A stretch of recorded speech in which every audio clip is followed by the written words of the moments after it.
Hmm.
Yeah.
Yeah, no, thank you. I'm going to be back at work tomorrow. Yeah. No, she's better now, yeah. She had it first, so she's been better for a little bit. Yeah, well, good. How's she going?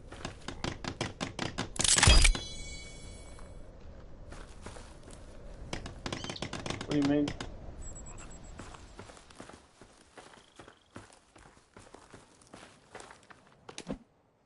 Mm-hmm.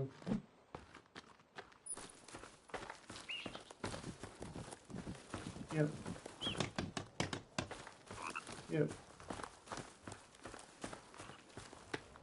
Yep. You're probably too worried about being fast.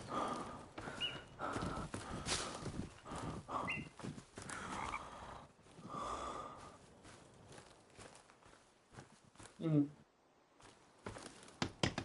Oh, okay.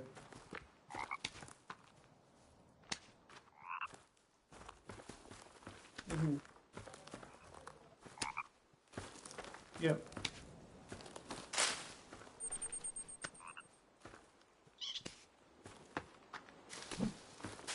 Yep. Mm-hmm. Mm-hmm.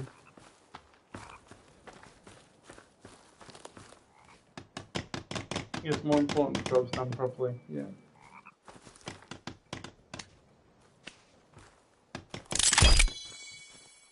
Yep, and that was all good.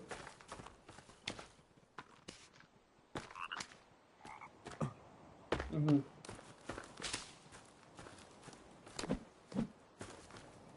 Mm-hmm. Mm-hmm.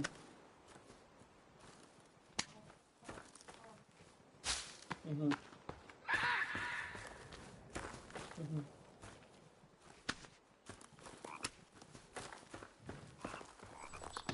Mm-hmm.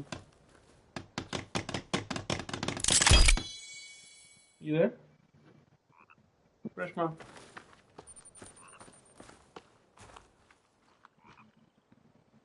Why do you always freak out when I'm on the phone?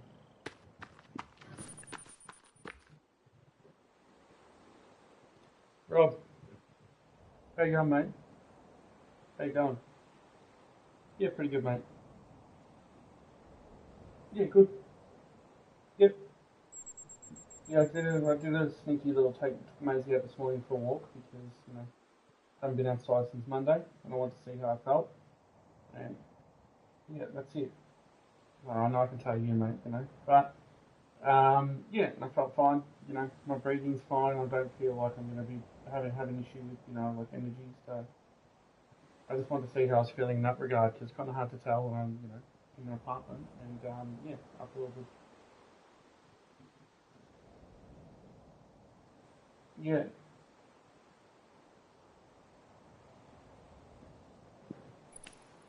Sorry. Yeah. Yeah. Kinley.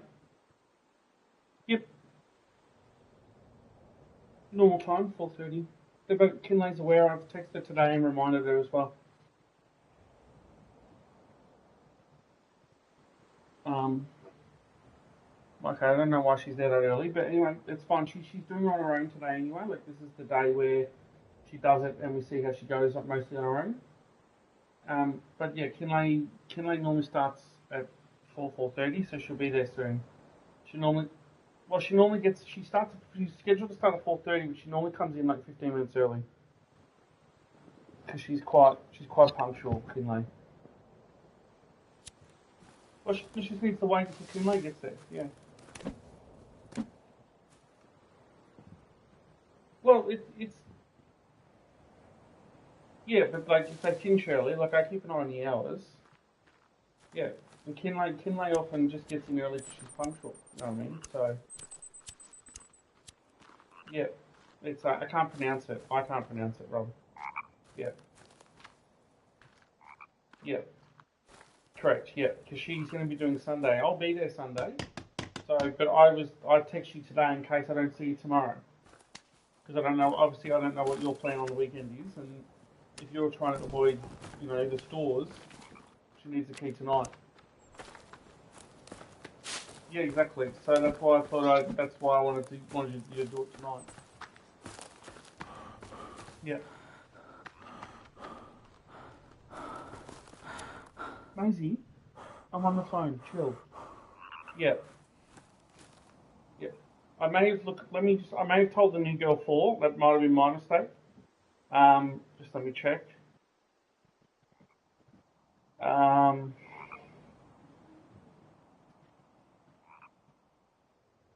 yeah. So I told the new girl 4. So that's just my error. But Kinley will be there any moment. Like she gets there normally at about 4:10, 4:15. Yeah, she's fine to keep going because she's had 2 training sessions, and she may as well start the dishes. Like she doesn't need to be monitored for Kinley for that. And that's 15 less minutes we're going to be paying someone.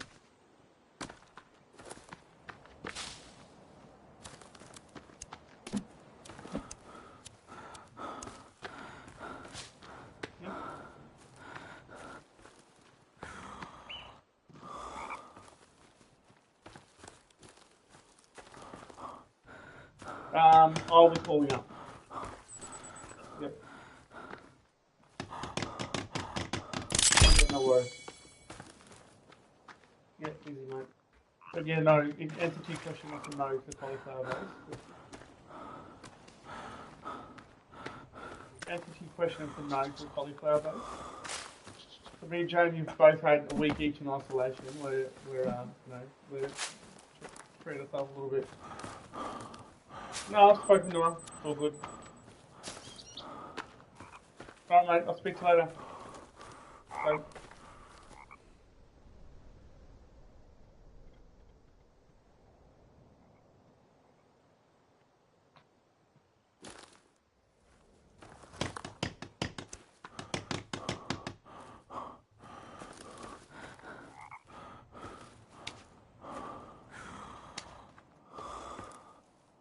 Hey, Reg, you dropped out and then Rob called, said to take your call. Yeah, anyway, as you're saying, you were just, yeah, I think she's really good. She's a little bit younger, so she's probably a bit more nervous. But she seems like she cares a lot and she seems really smart, so, yeah. Yeah, okay. Good. Alright, awesome. I'll see you next week. Alright. Wait. Why don't you like me talking on the phone? I've never understood that. Oh, if the weather wasn't so poor, I would take her out lessons with my throat getting worse. Reg.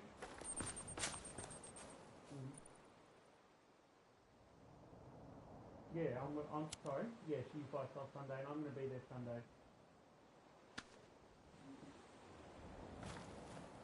No, unless something comes up. But it hasn't come up yet, so all good.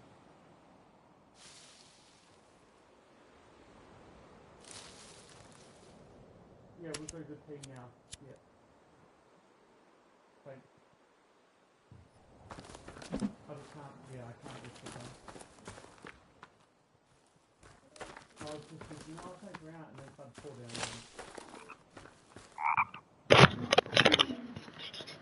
Maybe just try to finish work early. Check out, I'm not feeling well. COVID. I'm on COVID.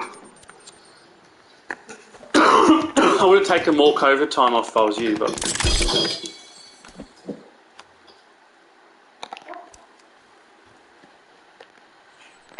So I chose to do this alternate ending of this game because, like, you can save your son. I chose not to save him because you get all this bonus stuff. And now I can build a fake car.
Maisie, Maisie Moo.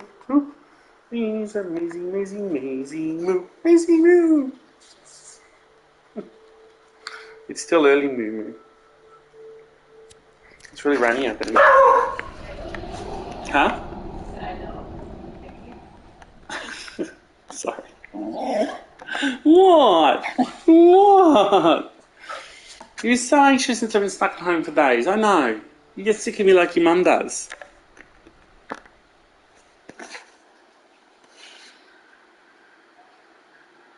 So tonight we won't get seafood pizza, I'm guessing?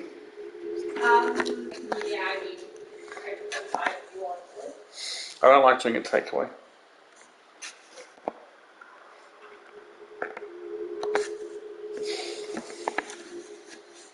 And will you get wine from Village Vineyard? Bub? Will you get wine from Village Vineyard? Sure, yeah. No, I've worked so hard for it this week.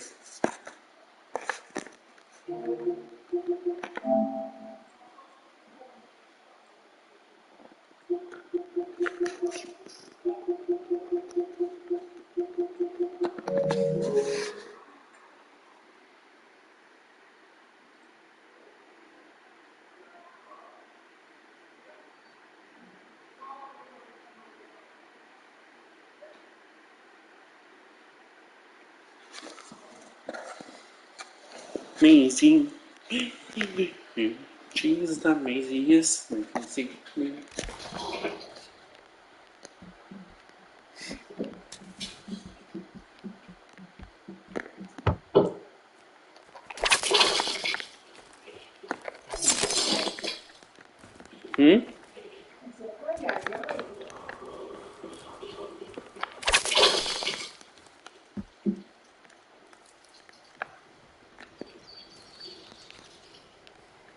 No.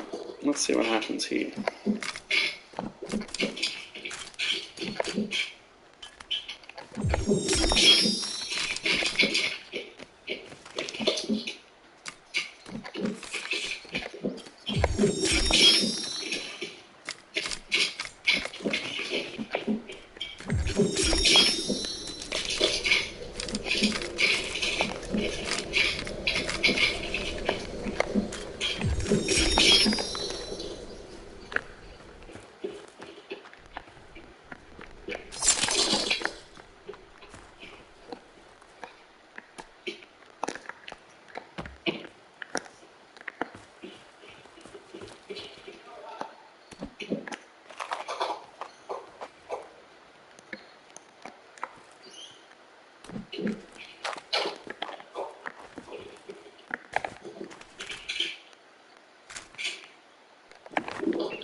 Yeah, well, my magical orb's not even tracking him.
Not a single fucking.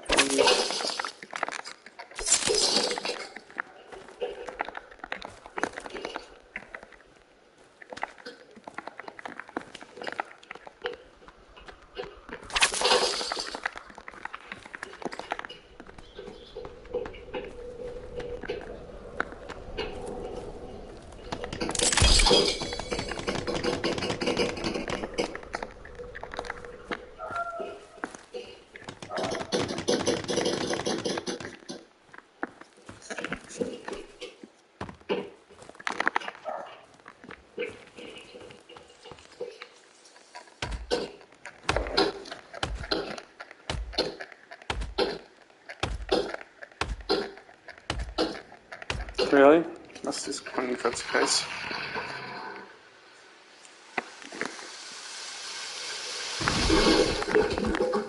I can't see any conversation, but into the ground maybe? Like can't be high? That would make sense.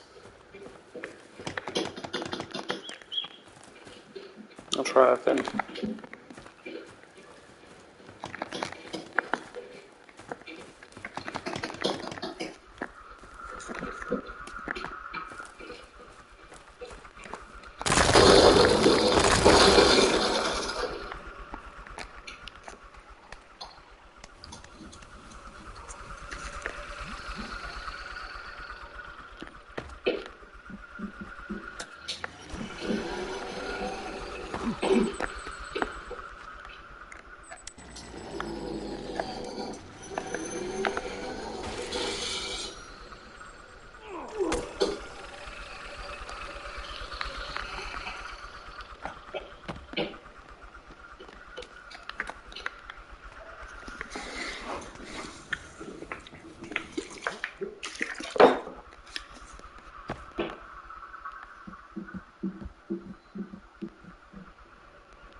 I don't know what to do.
I only see half the message bells. That's how the red paint works, but I don't have that on at the moment.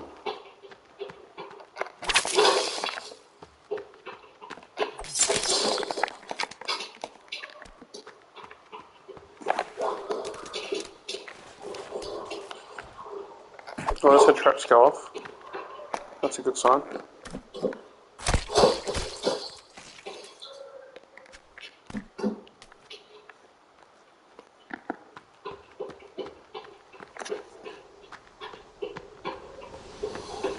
At least there's fucking one person that's decided to come attack me.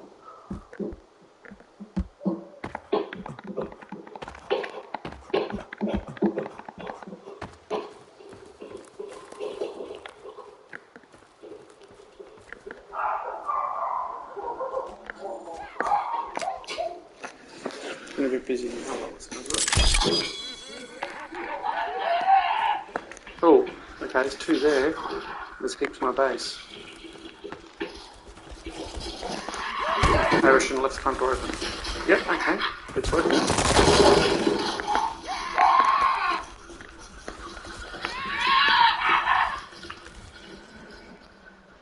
Yeah, safe to say it's working. There's like 4 or 5 dead ones. Traps, and then the rest of coming to my base because I left the front door open.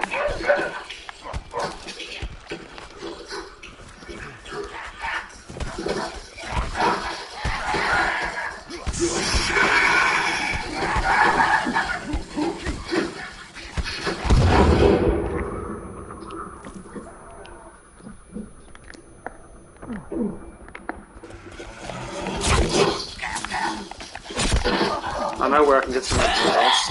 It sounds like then all was actually play about me.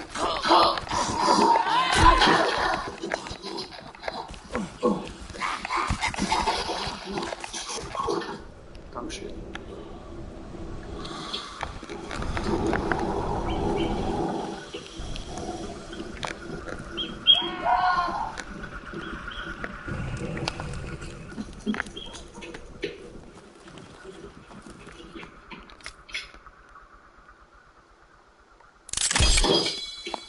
Yeah, that glitches a lot.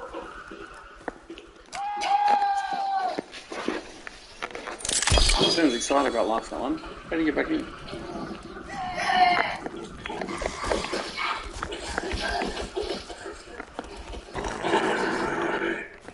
How'd you get in?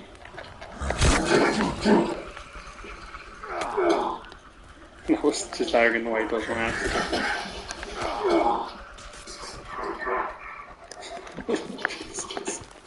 There's traps going off everywhere.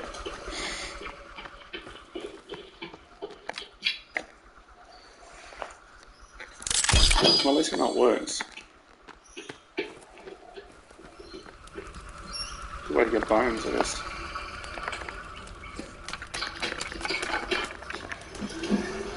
Oops.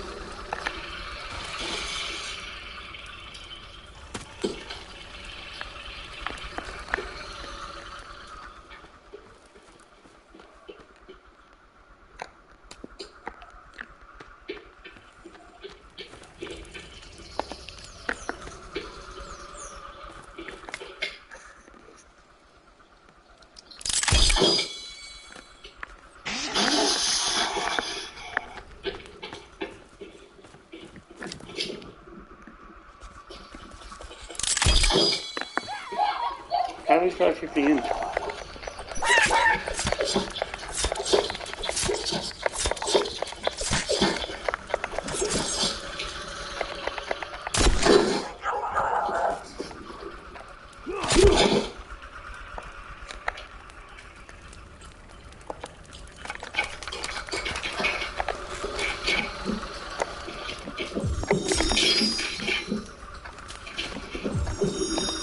I don't need armor. No.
Oh, he's coming. Drop it on your mum.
Can't get in the car, it's disappointing.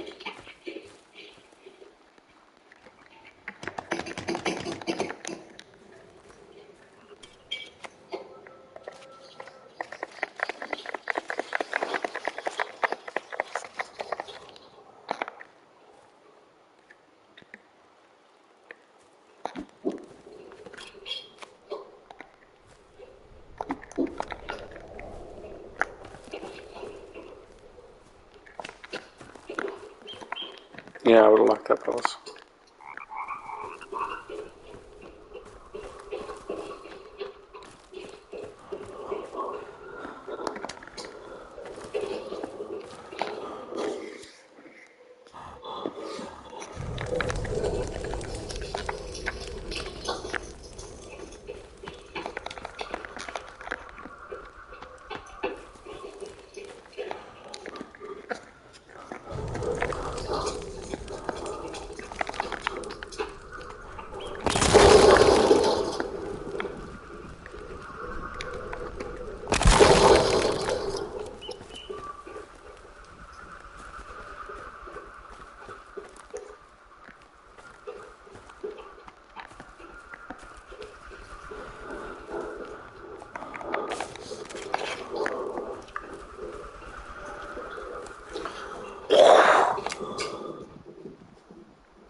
Okay, calm.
I still left my door open.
They're just running over the trap. What the hell?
What, Maisie Moo?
Amazing.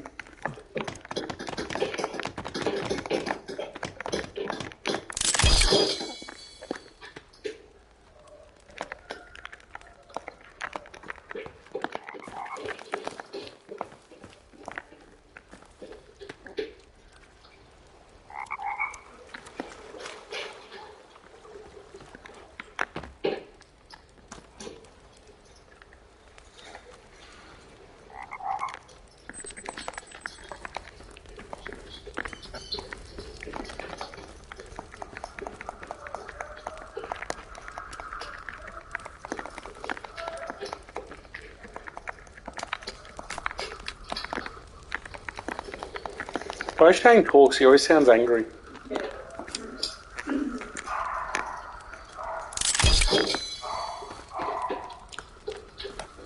She's desperate today.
It's okay, I heard that too. I heard that too, don't worry. Come here. Okay. Macy, come here. Come on. Come on. Come on, here. Come on with your papa. Macy, come. It's okay. Macy, up. Look, come here. Come on. It's okay, sweetie. My love. Somebody else. It's okay. My poor potato. She's so scared. There's nobody else. She hates it. He's okay. My Baba like you. I don't like that cry. It's so sad. You're such a... We're going to be tough. You're not that tough.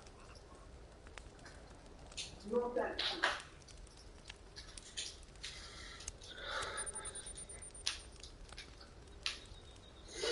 You silly Billy. You're silly Billy.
Yes.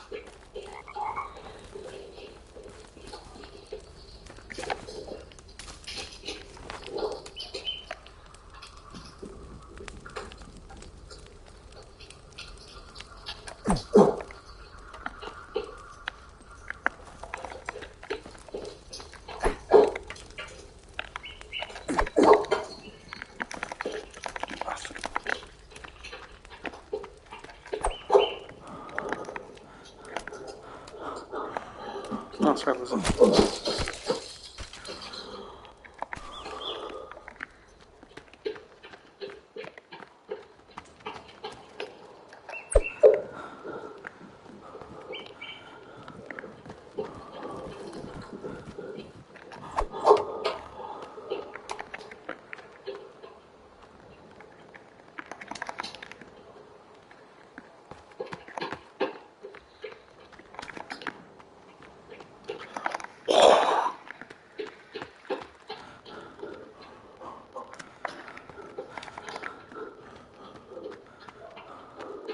Macy, don't look so sad here. Life isn't over.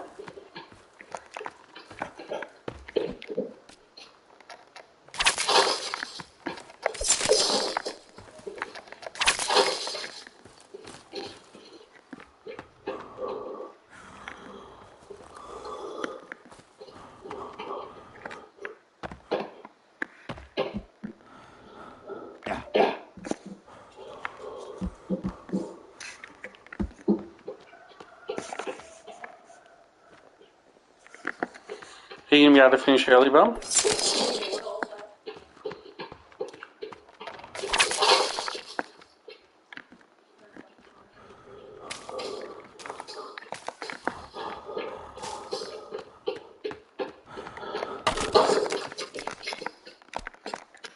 I'll play with her for a bit and see.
papa? Can you go get your papa?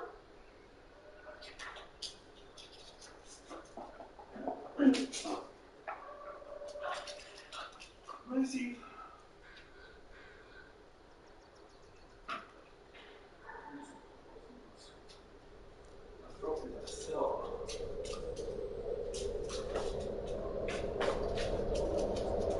Still a while for dinner. I'm gonna have coffee. Thanks. I got those glasses today.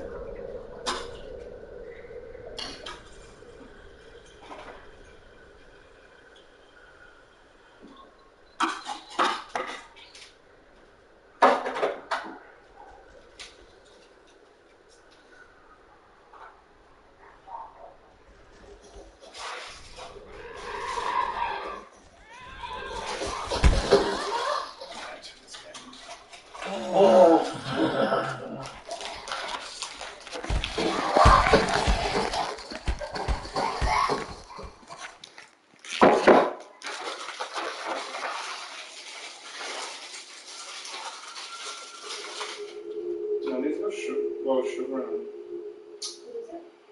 cup balsam juice. Not too, I can't have any more. It's so sugar.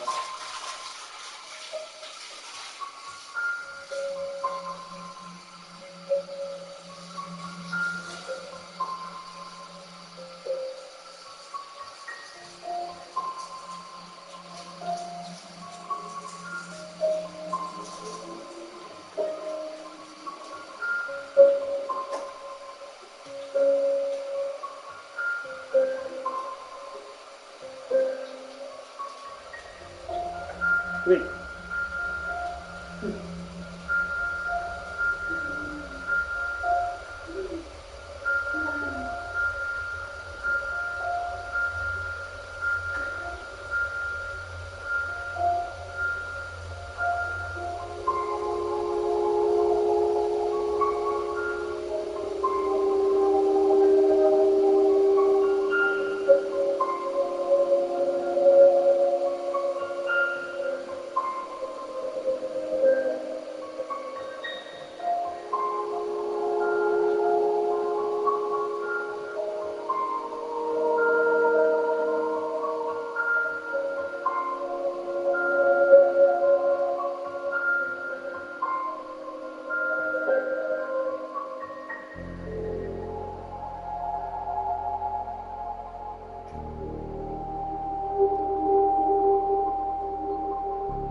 Where's my music?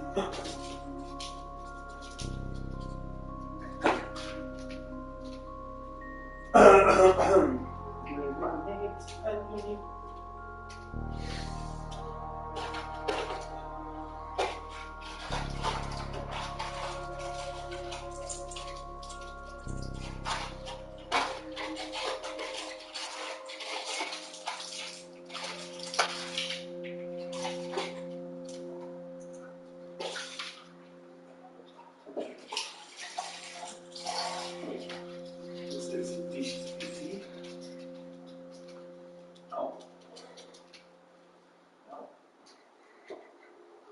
Ow.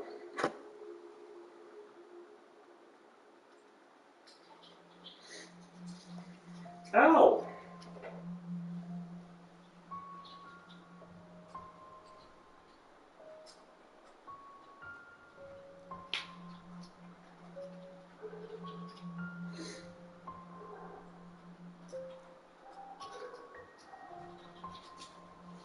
Some people, but once you reach a certain point in your career and you understand the big picture.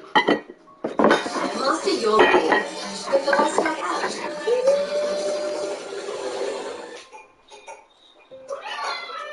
So, when's on Scotchy Post going to come? One day. One day. You're just trying to get as many eyeballs, as many asses and seats, as much traction, as many comments, and as much chatter as you can about your product and your company and the platform that you represent. Having somebody like you bring that attention, and then having somebody like me loving it, like, bring them in. I want them, you know what I mean? Because that's the extra people that I can add to my following. And that's how we work. By the way, that's what Mike and George do to me too. Hey, good beards, good gut health, good stool. That's what the bloodline brings to the table, baby. Let's go. You know what I'm saying? To that point, the WWE fan base is known to be like one of the most notoriously like protective groups of people about what they love, right? And I think that it is a part of why they look at this guy coming in from the social media world, from other parts of the entertainment world, with that kind of crooked eye. Do you think that he started off in a good way and has made a good impression on the core audience so far? Oh, 100%. I think, and we've been lucky enough to have some outside talent come in that has showcased the passion, the drive, that hyper focus that you gotta have. And there's gotta be something like that where I did like the wrestling button, the sports entertainment button, like the simultaneous response is happening. I've never felt anything like that. Because you have like a boatload of followers, right? But like you do something and then you like put it through the editing process, and then like 3 or 4 days, however many days, then it goes out. But it's not like, man, I just did that, I killed it, and I know it for a fact because they went nuts out there. Yeah. They were super loud. The same thing you felt at SummerSlam, right? Yeah, I got the bug, man. It's immediate because it's happening as we're doing it. It's live, which is a whole nother beast that I'm actually having. Yeah, I'll say it. I'm having trouble with it. Bro, it is hard. It is. We hope so. It's not easy, bro. Like I mean, like anything, it's a 10,000 hour rule. Like I've years. I mean, I started in 2010. Yeah. And grinding at the highest level for a decade now, and I'm still learning. I'm still progressing. I'm still thinking these minute details that only someone that's been this deep in the game thinks about. I know. And see, I feel like I am trying to learn those things so quick. And I'm watching guys like you. I'm watching Brock. I'm watching a lot of John Cena, Stone Cold. Like doing my research and trying to get as versed as I can in this industry. But it is hard, man. And I don't have the luxury of time on my side. I'm here. You got a lot of expectations, a lot of eyeballs. So not to add the group. No, all good. All good. Real sweet. No, I get it. No, you're doing good. Thanks. You really are. And just, it's tough because, like, you try to get the broad strokes, right? Like, this crazy art now. There's just so many things that, because, like, I didn't hear anything. So it was like pretty good, like the comments were pretty loud noise. But when the play happened, I didn't hear anything. And if that happened to me now, I'm screwed. then I don't know what to do. You know what I mean? Because we're going off of the response and the reactions that we're listening. And that's the magic. It's making it. Like that reaction from the crowd. I watched a video recently of John Cena watching an old match of his, and it was really interesting now, in hindsight, that he has the knowledge that he has to critique his, it was his first performance ever, and he was just watching the crowd. He was barely watching, the moves, the physicality. It's all about the crowd. And I actually just came to the realization, I think WWE is part of the boxing. I think it's a mental torment, dude. Like, to sit in the crowd and then the moves and everything all at once. You have to put on a performance, physically and a performance. It's absurd, man. And you've had a wild journey, right? Yeah, I don't want to discount what you've been through in doing my research. So, you were drafted to the Vikings, right? Or you played for the Vikings? Yeah, I did a free agent deal with the Vikings. So yeah, and then you got a physical, and then that's how you found out for the first time. Correct me if I'm wrong, that you had leukemia. Well, technically, I wasn't. We weren't quite sure. We just this is what we call the blood lab that showed the elevated white blood cells, which clearly says your body's attacking something, it's fighting off something. So they were like, yeah, it could be anything. Yeah, so we're like, I mean, the narrow disease, infection, it could be cancer, and then I'm just, all I heard was, whoa, it got super heavy. So I had to go home from there. So that was rookie camp. I got up the next day, did rookie camp, woke up before practice, we did all the blood labs and everything, all the, standard physicals that you do. Went through practice. It was a non-padded practice, but it's still, you're doing some stuff. You're still competing. Yep. Had a fairly good practice, and then we watched film. As soon as I came out of film, the whole training stuff was right there. Nice. I'm looking like, man, hopefully it's this guy telling me what they're getting, but not. What wine do you want me to grab tonight? Just kind of red. What was that feeling like for you?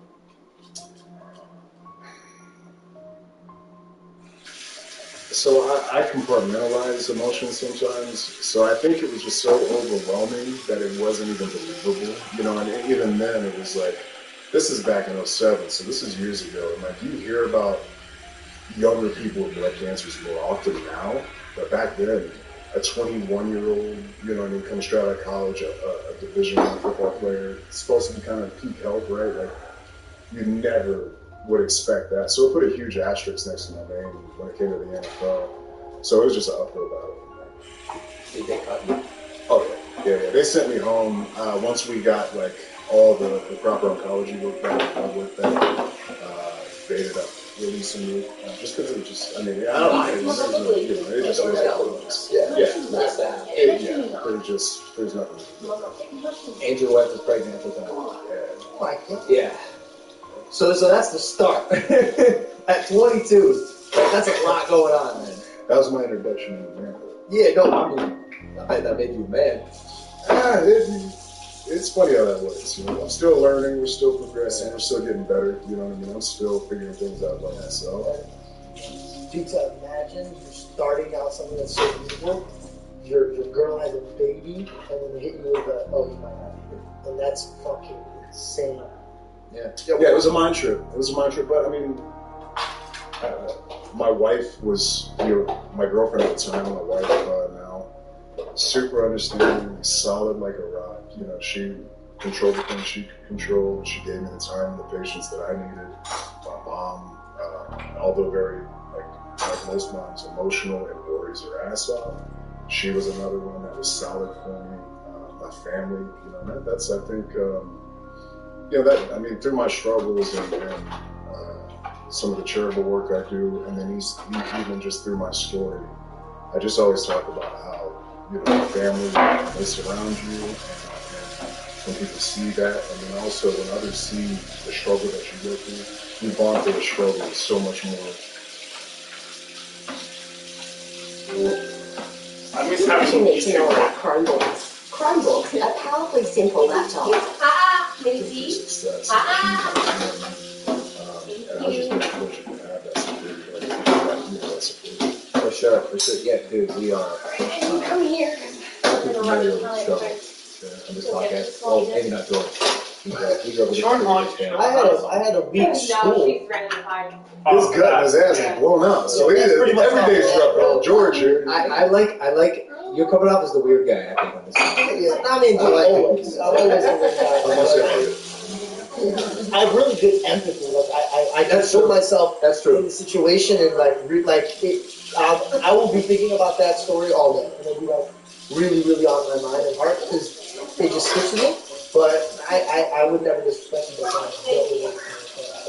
So I'm glad you're on I think we're having this is the right setup. No. This is my duo right here because like that's something I like as I've gotten older. Empathy is something I've had to work on, and I look and I see through the lens of different perspectives. So I have that understanding as like a human, but at the same time, when I run into tough shit, I push forward.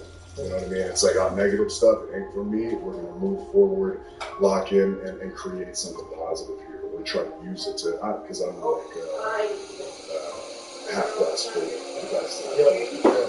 Let's put your mindset in what type of situation you're in. Fuck. I have such trouble trying to get over these types of situations. Like me's like family or friends like not understanding the situation. I hate being the villain when I shouldn't be the villain. That's my problem. But I'm like trying to explain something and then I look like the bad guy and I'm like, how the fuck am I the bad guy? But that's like a spiral situation too, because as you're trying to explain yourself and they're not getting it, you're getting more angry.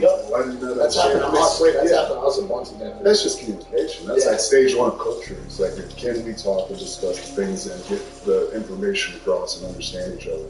And we still struggle with now that's perspectives. Oh, even more so. You're like, I got a 14-year-old daughter, and like the way she is completely different to how me and my wife are. And then me and my wife are completely different than our older siblings or our parents because the communications are different. It looks like he's not old enough though. If they don't have the device, How long? that's the funnest thing now. Is go watch some 14-year-olds try to talk to each other in person. Weirdness. Hey, can I text you? It breaks my heart. Texting right now? That's wild. It breaks my heart a little bit when I walk into a restaurant, a night out with my friends, whatever, and I see kids on their iPads at the table. Oh, yeah. Well, as a parent of 5, you're guilty of that. So. And I'm gonna do it too. And you get to a point where you want them to just shut up. Occupy yourself. Shut up. Parent yourself. Be quiet. Watch Flippy. Fast forward. Okay. It's like he's from the Bronx family, and it's an important part of your story. The biggest family of wrestlers. You've had back and forth with it for a while. And now, I don't know if you guys know this, but you got 5 kids. 5 kids. Here's the kicker: 2 sets of twins. 2 sets of twins. What's going on? That's a strong bloodline, bro. Acknowledge that bloodline. Well, when we're not wrestling, we like to have fun, all right? So, I'm wrestling. Just working on my moves, Yeah, man. Got a lot of kids, 2 sets of twins. Okay.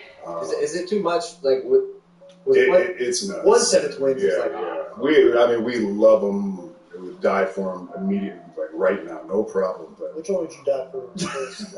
No, there has to be one you're like, he's collateral. Like, the one that's not the twin. Oh, the girl. Go for the twin. I mean, because you already have like a set. You know what I mean? It'll take my oldest, my only daughter. So I have 4 boys, 2 sets of twins. My oldest is 14. She's been around for the whole ride. These guys, the new ones, they're only 2, so they have no clue what's going on. My 5-year-olds are just starting to kind of understand, like, Dad goes to the wrestling show. They're nuts, but they're, like, getting to a good, controllable nuts, but still bad little kids. The 2-year-olds are just nuts. So they're terrible twos. Terrible twos, yeah. Bro, every picture I see from Puerto Rico is you and that horse-sized dog, bro. Quinn is getting so big. Massive. Yeah, we'll say goodbye to Dog Crate Storage Woes and say hello to the Impact Collapsible Dog Crate. I love my dog Quinn. I'm excited about our new brand partner. The Impact Collapsible Crate's sleek folding design is thoughtfully engineered for functional everyday travel without occupying valuable storage space. The low profile is both lightweight and strong, providing the perfect blend of comfort and safety for your pet. It's designed to bring anywhere you go with your dog. It collapses down to less than 8 inches and can be carried like a briefcase, even on a plane. No more Terrier. Sorry, Mike. There's a lifetime guarantee, and it's available in 5 different sizes and colors. If you want one, use the discount code LOGAN To save 20% and receive free shipping in the continental United States, go to impactdogcrates.com. Be sure to find a collapsible dog crate. Back to the show. I want to talk about the wrestling a little bit. I have been out of the scene for a while. I was Ultimate Warrior, like Razor Ramon, God bless, and Shawn Michaels and all that, like way back. Yep. And I got brought back in once again by my good friend Logan Paul here. And I went to Monday Night Raw at Madison Square Garden, the greatest arena on the planet.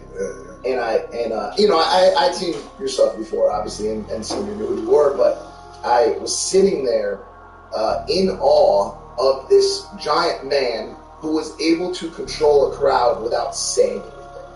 It was one of the greatest things I had ever seen, because people are always so concerned with what they're saying, how they're saying it, their body language, but to watch you sit there and just command that level of attention from the crowd and from the audience without saying or doing anything was an important learning lesson for myself, and it was something that we discussed actually for a few days after.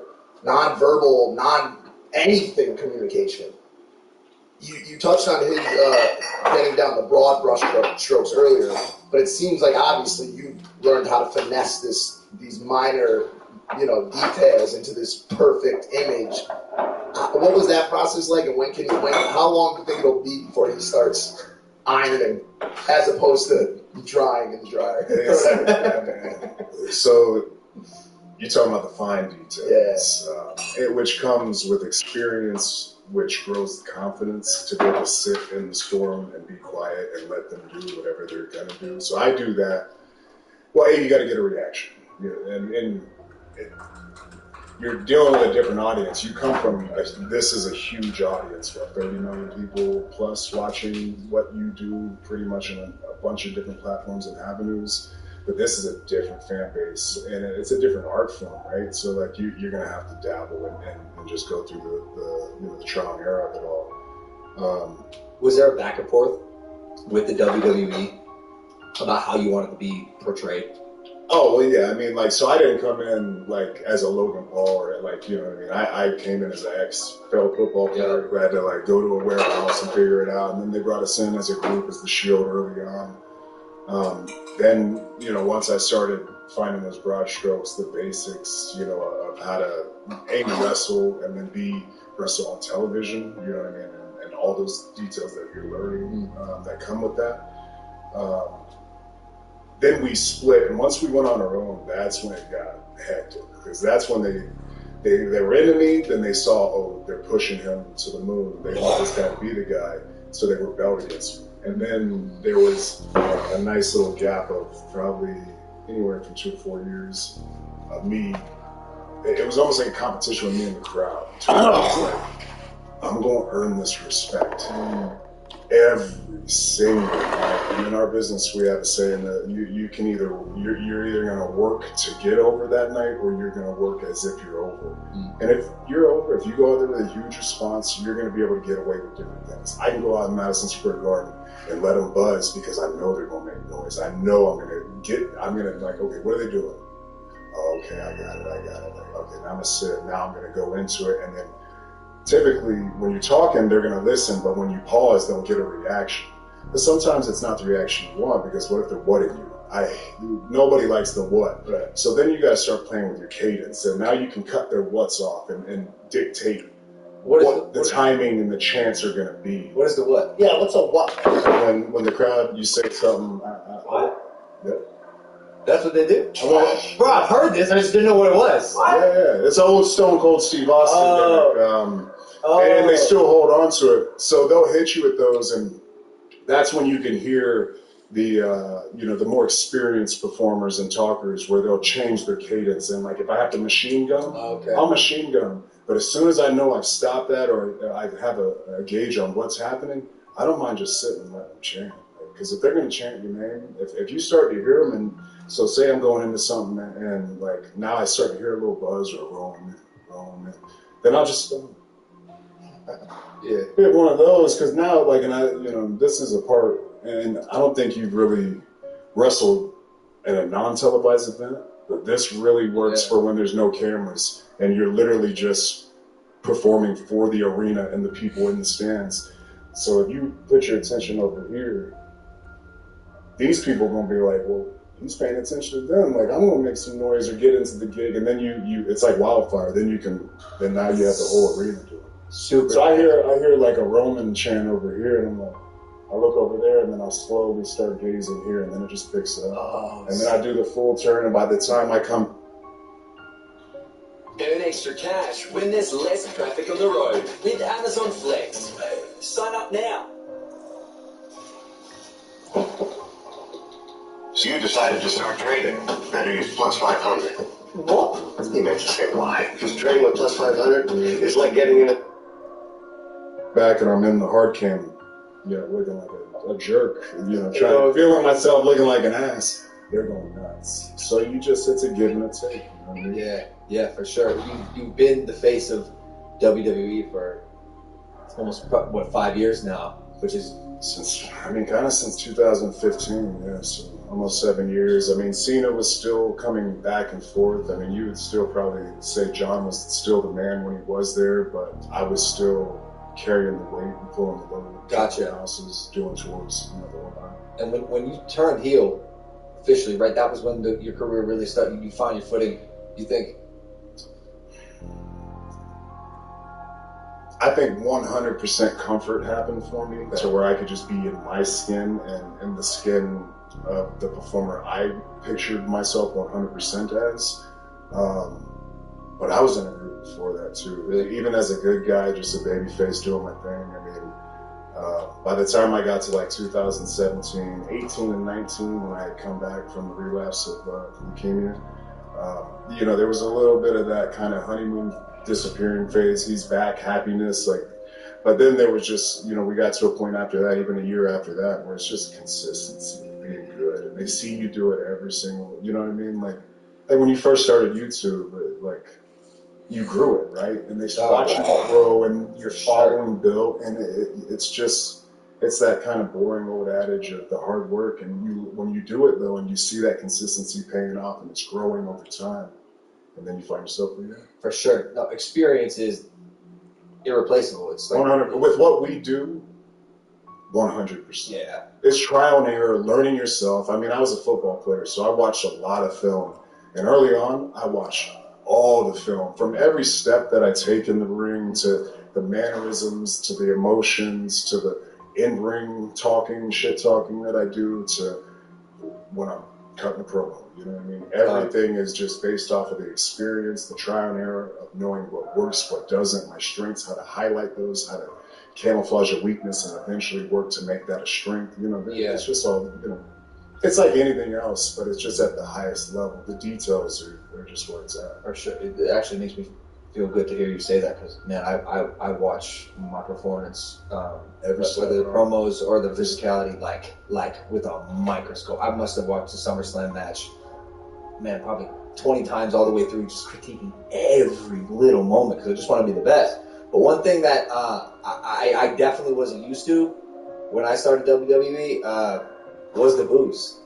Oh, yeah. The hordes of booze. I took it very personal.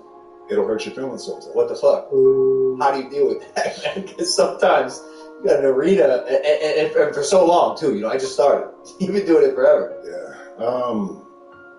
Well, the key is when there's no noise, then we're going to be worried for it. Yeah. That's the key. So whether it's the booze or the... But even while you're talking, you're saying some shit that you're supposed to say, and then you'll hear some smart ass, you fucking suck, bro. It'll be the one guy, and it's real quiet. Yeah, what, how you stay focused? Or do you engage? Do you ever engage individual fans, or do you wait till it gets to a certain? Nah, you can't. To me, and you have to be. This comes back with the experience and like just having the time in.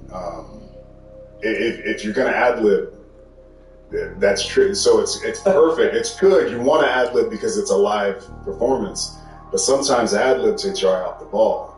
So now you go back to okay. Let me get back on track. Yeah. Where is track? Where was I? So that's key. Wait, I gotta hear a story. Has this ever happened to you? Have you ever been in the middle? I blanked. Yeah, I blanked a few times. Can I ask about? I could blank I probably blanked a couple weeks, but like when you get to a certain point, you just roll through it. You know what I mean? Like There was one promo. Specific one, yeah. Yeah, specific promo with John Cena. Oh yeah, that's one of them. Yeah. You blanked? I'm trying to think back. Yeah, I believe I did. Yeah.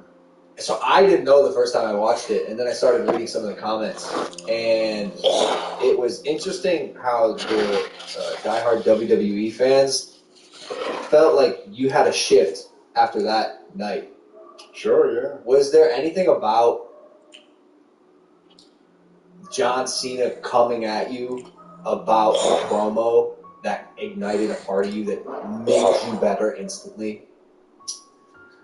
I think just being in that position and going through that experience made me better. I don't think it was anything like John specifically, you know what I mean? Like, because I take from everybody I've worked with, everyone I've competed with.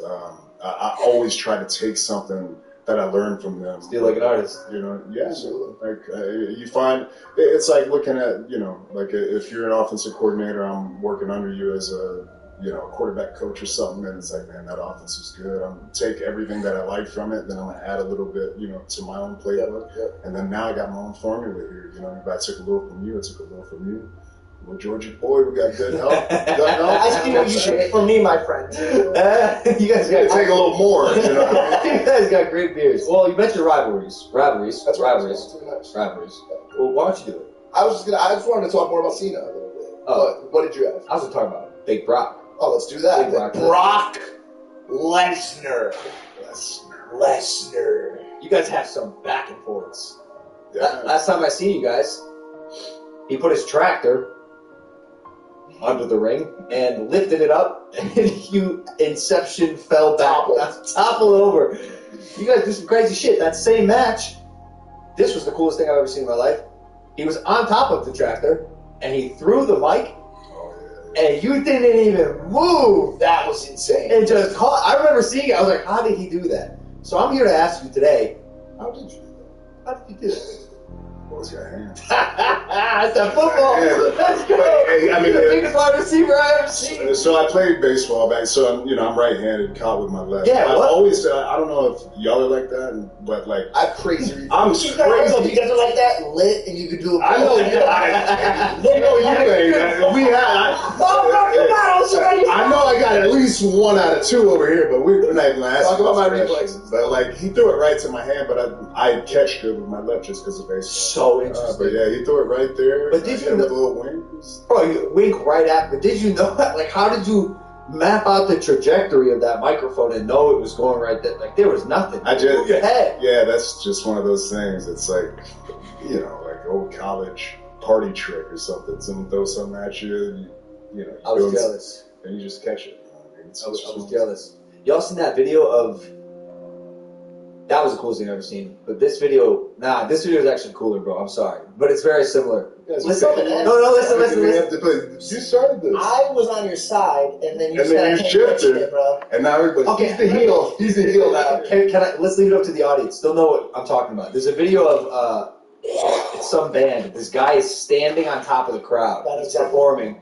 Someone throws a cup at him, red Solo cup. Grabs the cup in the air.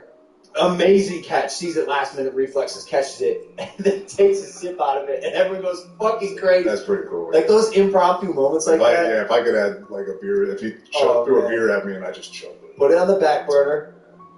I'm sure Brock Lesnar will toss you a beer one day. So yeah, you and Brock. Yeah. I was just gonna say it's a risk because what if that mic does? That's what I'm saying. Like hot dog right through that roll, dude. The hand. Oh, if I drop it, then I'm just the bad guy who dropped it. You know, I'm just not cool with that. What do you do? Let me ask you that. It pops through. What do you do? You just look. I'm just staying on him, hoping they're not shooting at him. You know what I mean? Like, because there's a lot of good glances you can be getting here. I mean, the guy who comments, "Party trick, huh?" I thought you got it. First time George is ever in the comments. Have you had flubs before? Any come to mind where you're like, that's weird. Oh man, not yet. The biggest one. I mean, I've had just some crappy promos that you get in early, you don't have any equity. I want to say something right now. I ain't saying it. You know what I mean? But 10 years ago, Vince is like, you're saying this, and it's highlighted, then you're going to say it. And I said some crazy stuff, which still follow, like the Suffering Succotash. I don't even remember. I just remember it was Suffering Succotash, and it was like literally. Meet Google Pixel 6a, the smartphone for a smarter price with the Google Tensor chip, the power of improved security and adaptive learning. All for $749. Google Pixel 6a. NextGuard Spectra, the most complete parasite protection all in one tasty tube. 8 years ago, and it will still be brought. I mean, I delivered some really good work over the past few years, and they'll still be like Suffering Succotash. So it's just one of those deals. And then I came back from, I think it was my hernia injury early on, and I came back and the Rumble was coming up pretty soon, and I did a run-in, beat up some people, and then I did a promo backstage, and I was supposed to be declaring for the Royal Rumble. And when I hit that declare, I forget how I flubbed it, but when I did, I just said, like, I flubbed the clip, and I just looked right in the camera. Yeah, we were in Cleveland, and I remember it was bad. And I was like, because it was a pretty dope segment of me coming in and beating everybody up. I think I like speared Big Show. It was really cool.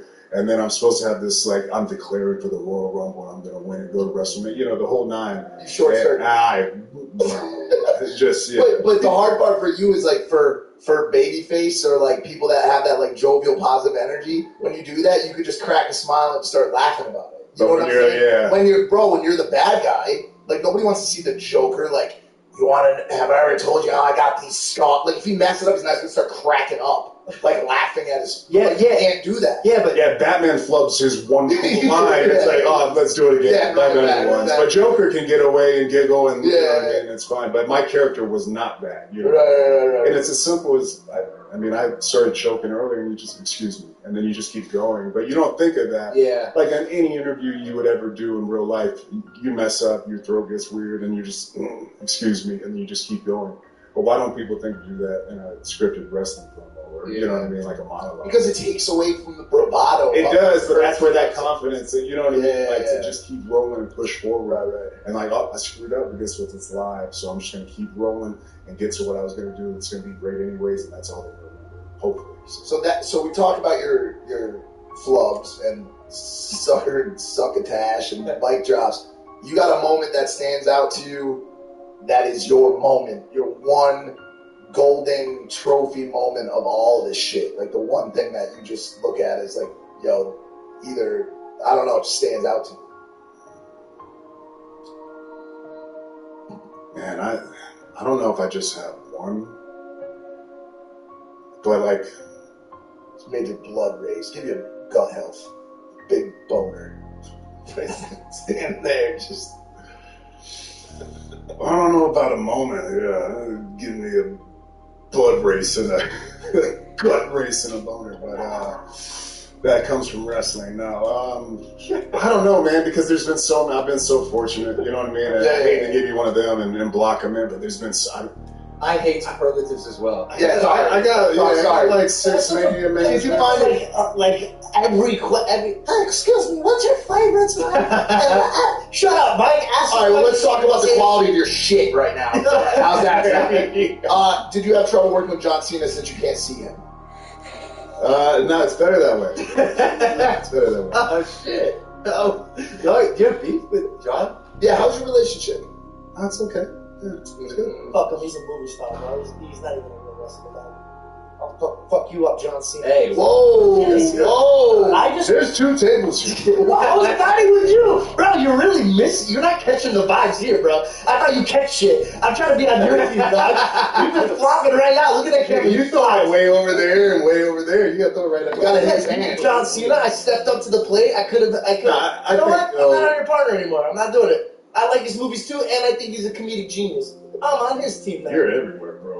You're all over. I too am finding it hard to keep up with you, especially today. Always in general, but especially today. I didn't sleep. Is it travel day for you? I had a red eye here. Oh, okay. And he's like, yeah, I can tell.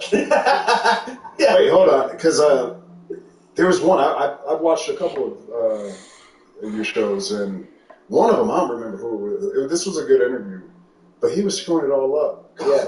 It was something about a plane where he almost died. He took too many edibles or something like that. Yeah. All Yeah. messed up. And I feel like this is what happened last night. Sugar Sean O'Malley. I'll never forget this. Oh, that's right. Yeah, Oh, that's right. Bro, I had to leave. I literally, I passed out. I was actually in pain. Thanks for remembering that episode. But you just shitted on me. Now the whole comment. Well, now I'm trying you to do fuck up everything. I love just it. redeeming you. The arc that's happening between you two in just the 40 It's like a roller coaster. phenomenal back and forth. We're a little here right now, but You guys will come back. We're coming back. All right, this is the part of the story. Roman, do you find that when the WWE has two big boys, two rivals that are top dogs, do you think that's when the company is thriving the most? And is that you and Brock right now? Because it's been very exciting watching you guys go back and forth. Oh, thank you. So, I mean, yeah, I think when the competition, whether it's outside or inside, or preferably both, it's always going to push, business and just create a more competitive, aggressive atmosphere. But yeah, I mean, me and Brock we've main evented a bunch of huge shows together. I mean, we covered pretty much the full calendar year too, dotting through it. Big pay-per-views, WrestleMania main event. So I would definitely say he's been thus far my biggest rival. Is he hard to work with? Yeah, he's fucking Brock Lesnar, man. He picks you up and throws you on your head. There's nothing nice about that. Yeah, it's very tough to work with. A human being like that some call him like the alpha male of our species. It's true. He really is what he is.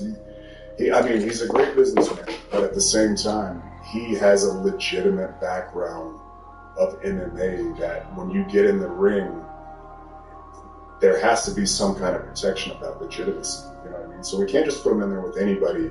But at the same time, when you get in there with him, you kind of understand it's going to be a bit of a ride. For sure. But there's going to be a lot of eyeballs on us. That always makes it better. Yeah, he was a very good collegiate wrestler, Yeah. if I'm not mistaken. And in MMA, I think he was a UFC champion at one point. Yeah.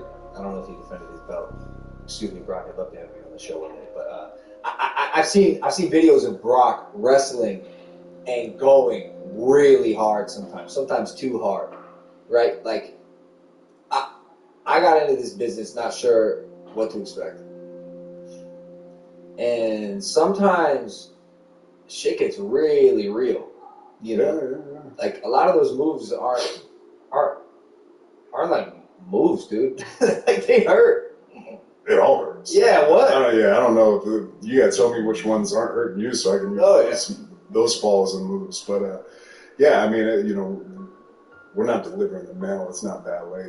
Has it ever been too rough and gotten too real as a result?